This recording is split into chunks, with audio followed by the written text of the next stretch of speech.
It's finally here.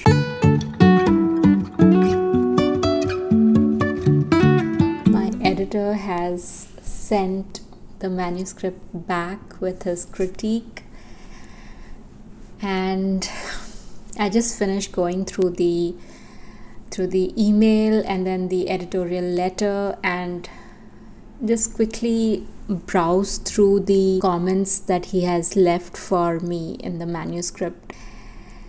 And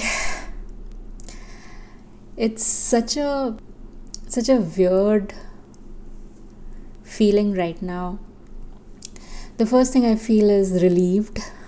I really thought that the manuscript was a big mess, but I'm glad to hear another person's view that it's not as bad as I was thinking. It does need a lot of work, which I knew it did. And the good thing is that now I have some guidance. I know where I should put my focus and where to start and how much more work I need to put into this manuscript. So it's a nice feeling that I don't feel clueless.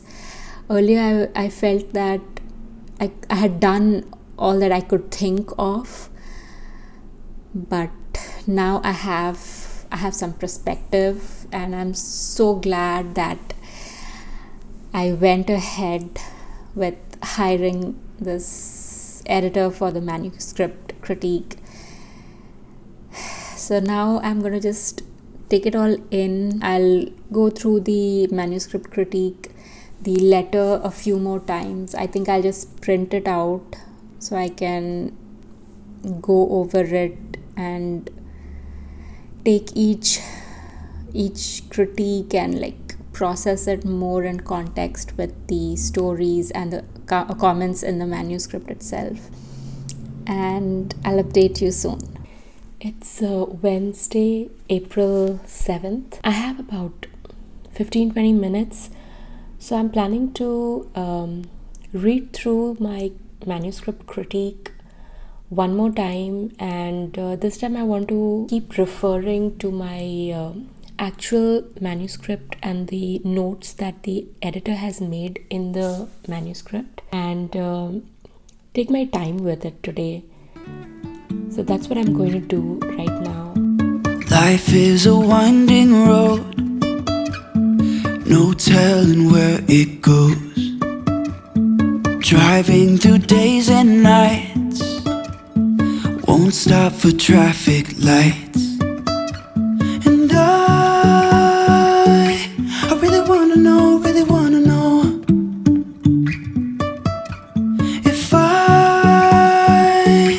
will ever figure out where the road goes. Even if I'm falling down, I will keep on searching for my highs. You can say I lost my mind, I will keep on holding my head high, even if the sky is falling down. Today is the 8th of April. Yes, today is the 8th of April, and I reread the manuscript critique editorial letter that my editor sent, and I've marked a few things. I also clubbed them together, comments that would fall, or critique that would fall under the same heading, so to say. So I have all that written down.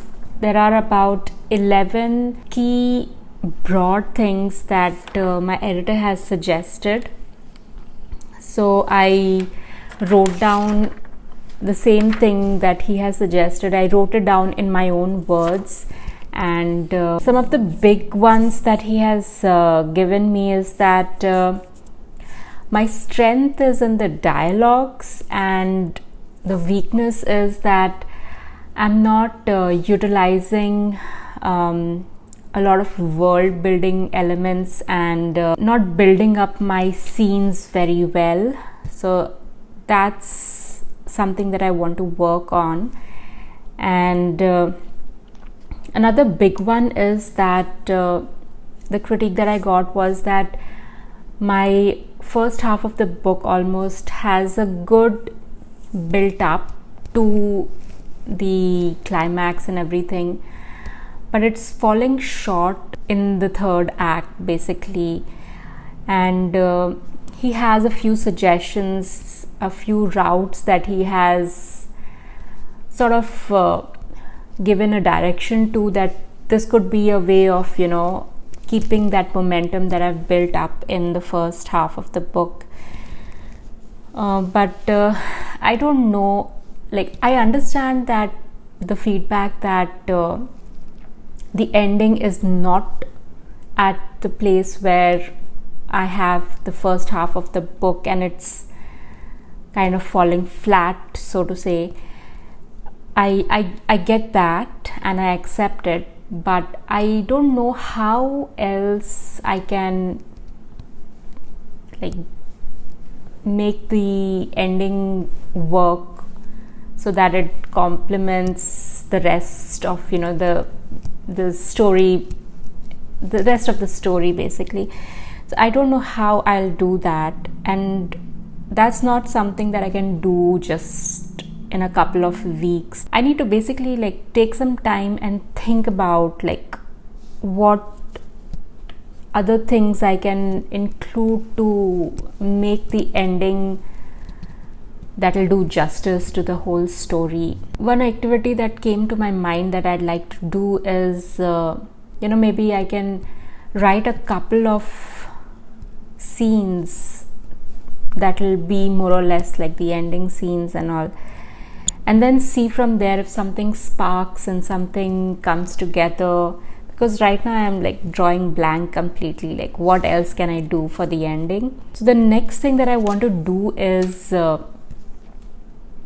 take all these notes, these 11 points that I have here, take all these and then break it down into smaller bits, so that when I go back and go back to rewrite this whole thing, because I'll have to rewrite a big chunk of the book now.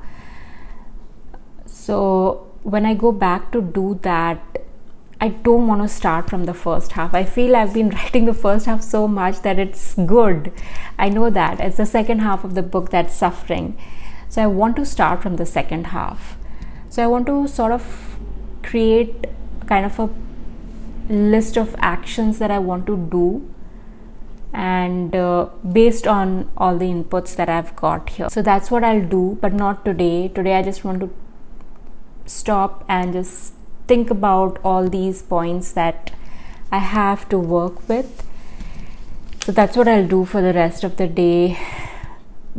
Most of this will happen when I'm doing my dishes, because that's when I have like a blank canvas where I'm doing some manual work which does not require me to be so mentally present and be active. So I can let my creative brain go on a nice ride. That's the only time I like doing dishes. So I'll probably spend some time thinking over all this today, or maybe even tomorrow. I don't know how I feel about it. But the next thing that I'll do is, whenever I come back, I'll sort of formulate a plan and then see like a couple of things I'll plan out, and then based on that, then I'll further expand my plan. All right, I'll catch you up soon. Jumping from cliffs so high, trusting our wings to fly. Sometimes we're crashing down, but we get up and start from the ground. So I just finished making a plan for myself for what I want to do next with the manuscript. So the big feedback I had was to change the way the story ends, which will require a lot of rewrites. So that's the first thing I'll do, is try and figure out all the rewrites and do them. That'll make it easier to tie in things in the first half of the story. Then another feedback I had was to elaborate on the backstory of one of the characters. So that's another thing. So I have a lot of backstory for that character. It's just that it happens over a very short period of time in the book, over a couple of chapters.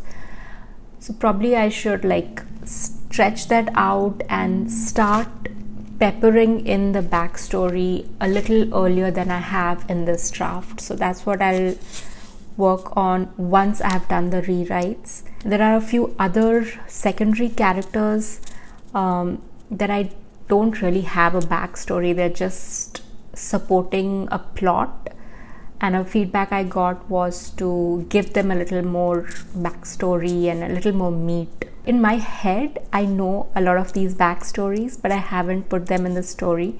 So maybe I can put those as well. Big feedback was, and I knew this, I knew I was struggling with this, was that this is my book is supposed to be a romantic suspense, and I have focused so much on the suspense part of it and have not done justice to the romance side of it. I have to like go back. I have a book on romance. I have an ebook. It's just like Save the Cat writes the novel. It has the same format, like the story beats. It's just from a romance angle. It's called Romancing the Beats or something. I'll put up the picture for that book in case you're interested in that. I'll go through that. So these 4 things are the key things, and then I will focus on like world building and all those things once I have done the major rewrite portion of all this. So that's the plan. And from tomorrow I'll start doing this. The first thing I want to do is reread the whole manuscript with the editorial letter, with my own notes that I made from the editorial letter, and then have all this ready for my rewrites. One thing I want to really talk about, and I have this written down here, and it's just a quick note that I've made for myself. I want to talk about a podcast that I listened to months ago, Kate and Abby's podcast or something like that. I'll put it up here as well as I'll link it in the description. It's 2 sisters who are writers and authors, and they have beautiful topics they talk about, and they have very different point of views. Even though they are sisters growing up together, I'm sure they had similar upbringing, but have very different point of views about approaching writing and the world of a writer.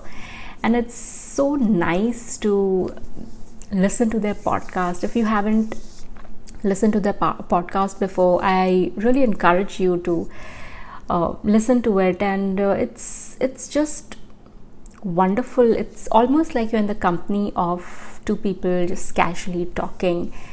I listen to their podcast on YouTube, but I'll leave a link to where you can find them.